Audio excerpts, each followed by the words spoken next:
دیکھنے اور سننے والوں کو السلام علیکم۔ آج ہم آپ کو دکھانے جا رہے ہیں گاؤں کے اندر صبح کے اوقات میں کیا کیا ہوتا ہے۔ تو آئے چلتے اس ویڈیو میں کہ آپ کو سب کچھ پتہ چل جائے گا۔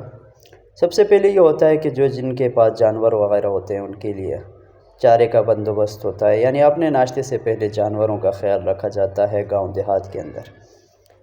اسی طرح ہم نے بھی اپنے بکروں کے لیے پتے وغیرہ جھاڑ دیے اور کچھ کاٹ لیے، ان کے لیے ڈال دیا۔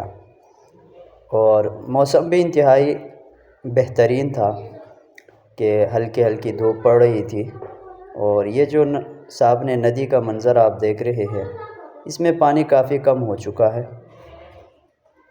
اس لیے کہ سردیاں ہیں، بارش کم ہو گئی تو اس لیے ندی کے پانی بھی کم ہو گیا۔ یہ جو سبزہ ہے یہ بالکل ختم ہونے والا ہے سردی کی وجہ سے۔ اور اس کے بعد دیکھو یہ کیسے مستیاں کر رہے ہیں یہاں پر۔ یہ ایک چھوٹا بکرا ہے، دوسرا بڑا ہے، آپس میں مستیاں کر رہے ہیں۔ دیکھو اگرچہ ہم ان کو مستی کا نام نہ دے، اختلاف کا نام دے دے کہ آپس میں لڑ رہے ہیں، تو اس سے بھی ہمیں انسانوں کو سبق حاصل کرنا چاہیے کہ دیکھو یہ جانور اگرچہ آپس میں لڑتے ہیں، پھر تھوڑی دیر میں کیا ہے، پھر آپس میں کھیل کود میں پھر آپس میں ایک ساتھ مل کر چرنے لگ جاتے ہیں۔ تو اسی طرح انسان کو بھی کیا ہے، اگرچہ درمیان میں اختلافات آ جائے، لڑائی جھگڑے آ جائے، تو ان کو وقتی طور پر لے کر ختم کر دینا چاہیے، ان کو ہمیشہ کے لیے دل میں نہیں رکھنا چاہیے۔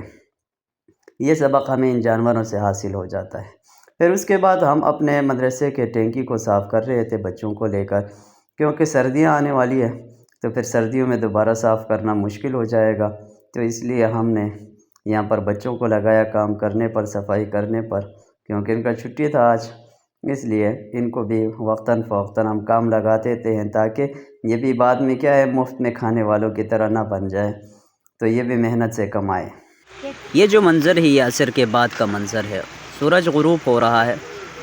ایک دن انسان کو بھی غروب ہونا ہے، لہٰذا اپنے اعمال ہم سب کو درست کر لینی چاہیے۔